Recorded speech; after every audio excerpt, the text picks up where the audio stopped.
Sa maulang panahon, ano pa ba ang hinding-hindi mawawala? Siyempre, always present ang sabaw. Kaya naman si Juan hindi magpapaawat sa pag-eksperimento ng mga lutuing baka. Iba-ibang luto, iba-ibang sahog, pati ng mga hot pot nagsulputan na rin kung saan-saan. Ang hot pot o ang pangmalakasang sabaw kung saan makakapili ka ng gusto mong isahog at itimpla, pinaniniwalaan na nagmula pa raw sa China. At nang makarating nga rito sa Pilipinas, nagkaroon na rin ng iba't ibang kombinasyon.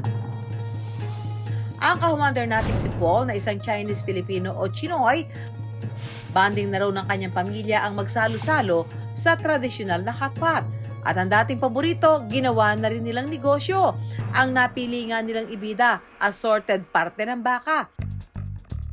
Pero sa lahat ng parte ng baka, maniniwala ka ba na ang patok daw sa kainan nila ang ari ng baka o mas kilala bilang beef bot and balls na kadalasan sinasahog sa soup number 5.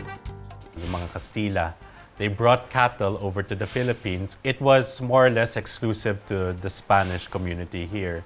Yung mga Pilipino, yung mga natives, hindi sila mahilig sa mga baka noon. Bihira lang yung mga baka at that time. They are being resourceful. They need to use whatever part, so nothing goes to waste, because the soup with the organs, that started out in the Chinese communities here. Dito sa hot pot resto ni Paul, nililinis at hinihiwa-hiwa nila ang ari ng baka sa maninipis na piraso para isahog sa kanilang hot pot.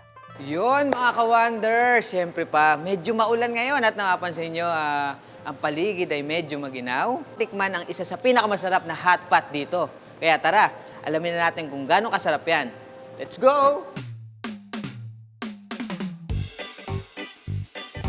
Ay, magandang araw po. Sir, Hello, good morning po.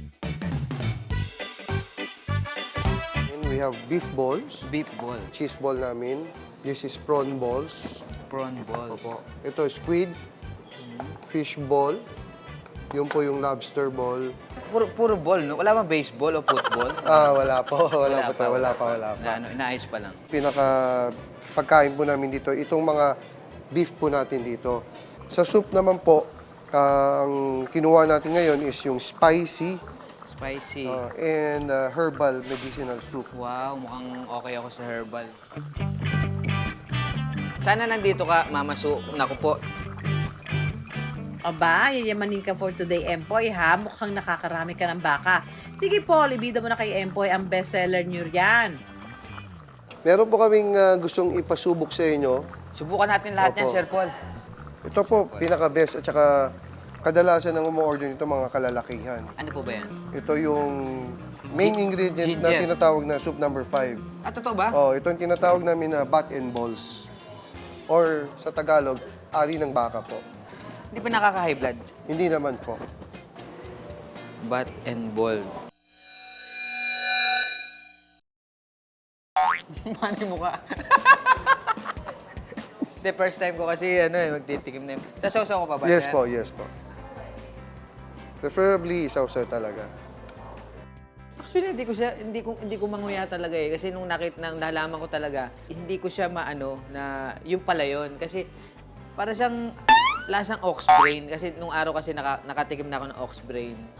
Parang nahilo nga ako dun. Pero kaya kanina, parang nag-aalala ako kanina kasi baka mamaya mahilo ako. Pero hindi naman.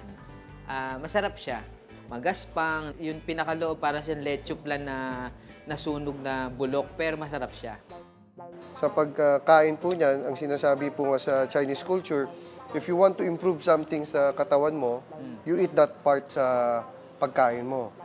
So, kaya karamihan ng kalalakihan dito, ino-order yan. Mahal yan. Yes Sir po. Paul.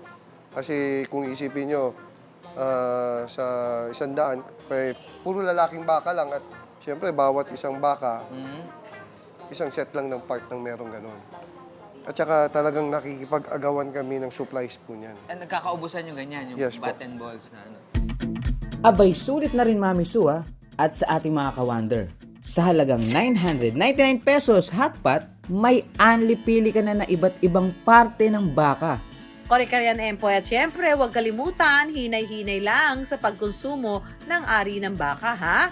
Meron po siyang protina, Meron po siyang mga minerals at vitamins tulad po ng mga B vitamins na makukuha natin sa hayop at mga minerals tulad ng calcium. Kumbaga hindi po siya yung ordinaryong laman. So meron po siyang mas mataas na kolesterol, kaya pwede po na makasama sa atin kung sobrang dami at sobrang dalas po yung kain niya. Hindi siya naiiba, depende sa hiwa.